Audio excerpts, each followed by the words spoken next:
శ్రీ మహాగణాధిపతయ నమః.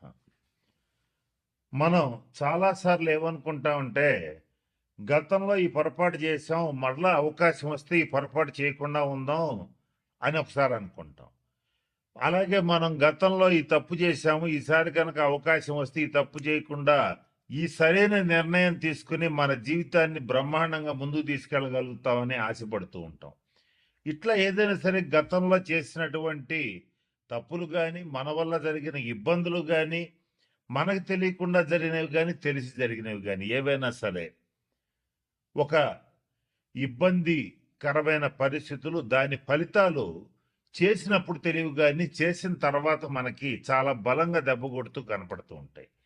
అటువంటి వాటి నుంచి తప్పించుకోవటానికి ఒక 136 రోజుల పాటు, అంటే జూలై 27 2026 నుంచి డిసెంబర్ 10 2026 వరకు శని వక్రించి ఈ 136 రోజుల పాటు మనం ఏదైతే చెయ్యాలనుకుని మిస్ అయిపోయామో గత 2.5 సంవత్సరాల్లో, అది మళ్ళీ చేసి సక్సెస్ సాధించడానికి, జరిగిన తప్పులు దిద్దుకోవడానికి, జరిగిన ఇబ్బందుల నుంచి బయటపడటానికి ఒక 4 రాసుల వాళ్ళకి మంచి రాజయోగం ఇస్తూ అవకాశం ఇస్తున్నటువంటి శని వక్రగ్రహ సంచారం ఏదైతే ఉందో, ఈ 4 రాసుల వాళ్ళని ఏ రకమైనటువంటి నిర్ణయాలు తీసుకుంటే, ఏ తప్పులు సరి చేసుకుంటే ఎలా ముందుకెళ్ళొచ్చు అనేటువంటి అంశం గురించి జ్యోతిష్ శాస్త్ర పరంగా కొన్ని సూచనలు, సలహాలు ఇప్పుడు నేను మీకు తెలియచేయడానికి ప్రయత్నం చేస్తానండి. ఇక తర్వాత రాశి వాళ్ళు కన్యా రాశి వాళ్ళు. కన్యా రాశి వాళ్ళకి గతంలో ఏ పని చేపట్టుకున్నా సరే కొన్ని సందర్భాల్లో ఒక 18 నెలల కాలంగా ఏ పని చేద్దామన్నా తరచూ ఆటంకాలు, ఉద్యోగాల్లో ఇబ్బందులు, అనవసరమైనటువంటి వాగ్వివాదాలు, అలాగే ప్రతి పనిలోనూ ఆలస్యం అయిపోవటం, అంటే ఏ పని స్టార్ట్ చేయాలనుకున్నా వెంటనే మొదలు కాకపోవటం, ఎంత క్రమశిక్షణతో ఉండాలనుకున్న తీవ్రమైన బద్ధకం ఏర్పడటం, ఇట్లాంటివి జరిగి ఉండే ఛాన్స్ ఉంటుంది. అలాగే జీవిత భాగస్వామి విషయంలో కూడా మానసిక అశాంతి, ఆందోళన, అలజడి, జీవిత భాగస్వామి తీసుకునేటువంటి నిర్ణయాల్ని సమర్థించకుండా ఉండలేక ఉండేటువంటి ఇబ్బందులు, ఇలాంటివి కూడా ఉండే అవకాశం ఉంటుంది. కనుక ఎప్పుడైతే ఈయన వక్రించాడో జూలై 27 నుంచి డిసెంబర్ 10 వరకు ఉన్న ఈ 136 రోజుల్లో జీవిత భాగస్వామి విషయంలో మంచి శుభవార్తలు వింటారు. అలాగే శత్రువులు లేకుండా చేసుకోవడానికి ఇది మంచి అవకాశం. శత్రువుల్ని జయించవచ్చు. కోర్టు కేసులు ఎవరికన్నా ఉండేటట్లయితే కన్యా రాశి వాళ్ళకి 136 రోజుల్లో వీలైనంత వరకు ఆ హీరింగ్ కంప్లీట్ అయ్యేటట్లుగా, వీలైనంత వరకు పరిష్కారం అయ్యేటట్లుగా చూసుకోండి. లేదా మధ్యవర్తి పరిష్కారాలకు వెళ్తే ఈ 136 రోజుల్లో అయితే ఖచ్చితంగా మీకు న్యాయం జరుగుతుంది. అలాగే శత్రుశేషం వదిలిపోతుంది, రుణశేషం వదిలిపోయే ఛాన్సెస్ ఉంటాయి. అంటే గతంలో చేసినటువంటి అప్పుల్ని తీర్చడానికి 136 రోజులు మంచి అవకాశం. కాస్త ప్లాన్డ్గా, జాగ్రత్తగా కనుక మీరు ప్రయత్నం చేయగలిగితే గతంలో చేసిన రుణాలని తీర్చుకోగలుగుతారు. కన్యా రాశి అధిపతి అయినటువంటి బుధుడు కూడా మంచి ప్లేసెస్లో సంచారం చేయటం అనేటువంటి జరుగుతోంది. దీంతో పాటుగా ఎప్పుడైతే శని వక్రించాడో, ముఖ్యంగా కన్యా రాశి వ్యాపారస్తులకి వ్యాపార విషయాల్లో మంచి లాభసాటిగా ఉంటుంది. అలాగే రుణాలు తీర్చేయటం కూడా చాలా ఈజీగా, సునాయాసంగా తీర్చేయడానికి అవకాశం వస్తుంది. అవకాశం వచ్చింది కదా అని చెప్పి మరొక పెద్ద రుణం చేసి ఈ రుణం తీర్చాలని మాత్రం చూడొద్దు. ఇలాంటి పిచ్చి పనులు అనేటువంటిది 136 రోజుల్లో చెయ్యొద్దు. మంచి అవకాశం కనుక పద్ధతిగా కొద్దిగా లేట్ అయినా సరే, తక్కువ టైం ఏం లేదు, 136 days ఉన్నాయి కనుక జాగ్రత్తగా 1 by 1 ఆ రుణాలు తీర్చుకోవడానికి ప్రయత్నం చేయండి. ఆరోగ్యం కూడా కుదుటపడుతుంది. రోగాల నుంచి ఖచ్చితంగా విముక్తి పొందుతారు. ఇది కన్యా రాశి వాళ్ళకి కలిగేటువంటి మంచి బెనిఫిట్స్.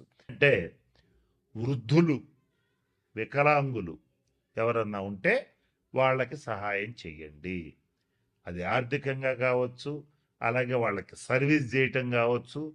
వికలాంగులు ముఖ్యంగా ఎవరన్నా కుంటి వాళ్ళు ఎవరన్నా ఉంటే వాళ్ళకి ట్రైసైకిల్స్, అంటే 3 చక్రాల బండ్లు ఇవ్వటం కానీ, లేదా వాళ్ళ ఆసుపత్రి ఖర్చులకు డబ్బులు ఇవ్వటం కానీ, రోగుల్లో కూడా మామూలు రోగులు కాదు, దీర్ఘ రోగులు, కొన్ని దీర్ఘ రోగులకి తరుణ రోగులకి తేడా ఏంటంటే తరుణ వ్యాధులు అంటే అప్పుడు వచ్చి అప్పుడే వారం 10 రోజుల్లో తగ్గిపోతాయి. దీర్ఘ రోగులు అంటే నెలలో సంవత్సరాల తరబడి వాళ్ళు రోగిష్టి వాళ్ళనే ఉంటారు. వాళ్ళకి సేవ చేయండి. ఇంకా కుదిరితే ఈ 6 రాసుల వాళ్ళు ఎవరైనా రక్తదానం చేసే అలవాటు ఉంటే చెయ్యండి, అది మీకు మంచిది. ఇక ఇంకా ఎవరైనా సరే ఈ 6 రాసుల్లో శనీశ్వరుడికి సంబంధించి మంచి ఫలితాలు పొందాలంటే ప్రభుత్వ ఆసుపత్రులకు వెళ్ళి అక్కడ ఉన్నటువంటి రోగులకి కావలసిన మెడిసిన్స్ ఇప్పించటం కానీ ఏదైనా పళ్ళు ఇవ్వటం కానీ అవకాశం ఉంటే చేయండి. ముఖ్యంగా వృద్ధాశ్రమాలు, అనాథాశ్రమాలు కాదు, వృద్ధాశ్రమాలు ఎవరికైతే ఉంటాయో అక్కడికి వెళ్ళి వృద్ధులకి సేవ చేయండి. వాళ్ళకి కావాల్సిన వైద్య సదుపాయం కల్పించండి, వాళ్ళకి కావాల్సిన సేవలు చేయండి. శని గ్రహం అనేటువంటిది వృద్ధుల్ని సూచిస్తుంది, నల్లటి వాళ్ళని సూచిస్తుంది, కుంటి వాళ్ళని సూచిస్తుంది. అలాగే నలుపుకు సంబంధించినటువంటి విషయాలు, నూనెలకు సంబంధించిన విషయాలు, పత్తికి సంబంధించిన విషయాలు సూచిస్తుంది.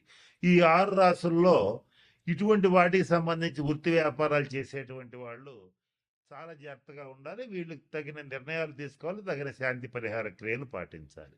ఇలా చేస్తే ఖచ్చితంగా మంచి ఫలితాలు ఉంటాయి. ఇంకొక ముఖ్యమైన విషయం, శని ఎప్పుడు కూడా క్రమశిక్షణను కోరుకుంటాడు, ఆనెస్టీ, నీతి నిజాయితీలను కోరుకుంటాడు. ఈ 6 రాసుల్లో ఎవరైతే నీతిగా నిజాయితీగా ఉంటారో, క్రమశిక్షణతో ఉంటారో, పరద్రవ్యాన్ని ఆశించరో, అంటే ఎదుటివాడి ఇల్లు కొంప కొల్లగొట్టి కాజేయాలనుకోరో, వాళ్ళకి మాత్రం మంచి ఫలితాలు ఉంటాయి. ఏదైతే నేను చెప్పినట్టుగా ఎవరో ఒకళ్ళ ఆస్తి కలుపుకుందాం, ఏదో ఒక రకంగా వాడి ఆస్తి వాడిని బెదరగొట్టో భయపెట్టో లేదా ప్రలోభాలకు గురి చేస్తూ లాక్కుందాం అనేటువంటి వాళ్ళు కానీ, తీవ్రంగా మద్యపానం చేసేటువంటి వాళ్ళు కానీ, అలాగే నిషేధిత ప్రదేశాలు అంటే జూద గృహాలు, వ్యభిచార గృహాలు, ఇటువంటి వాటి దగ్గరికి వెళ్ళేటువంటి వాళ్ళు కానీ, వాళ్ళని మాత్రం ఈ 136 రోజులు కర్మకారకుడైనటువంటి శనీశ్వరుడు ఖచ్చితంగా ఇబ్బందులు పెడతాడు. కాబట్టి వాటి జోలికి ఖచ్చితంగా పోవద్దు. ఈ 136 రోజులు అసలు పోవద్దు. కనుక నేను చెప్పినటువంటి విషయాలు గమనంలో పెట్టుకోండి, జాగ్రత్తలు పాటించండి. మన ఛానల్లోనే ఇంకా పరిహారాలు ఇస్తాను, మీకు షార్ట్స్ రూపంలో కూడా ఇస్తాను. వాటిని పాటించి ఈ 136 రోజులు మీకు అత్యంత అనుకూలంగా మార్చుకోవచ్చు.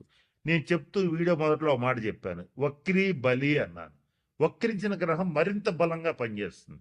ఆ బలంగా పనిచేసేటప్పుడు దాన్ని పాజిటివ్గా నెగిటివ్గా మార్చుకోవటం మీ చేతుల్లో ఉంటుంది. కాబట్టి నేను చెప్పిన అన్ని సూచనలు పాటించి అందరూ 12 రాసుల వాళ్ళు శనీశ్వరుడు యొక్క శుభ ఫలితాలు పొందాలని మనస్ఫూర్తిగా ఆశిస్తూ ఆ పరమేశ్వరుడిని ప్రార్థిస్తూ సెలవు తీసుకుంటున్నాను.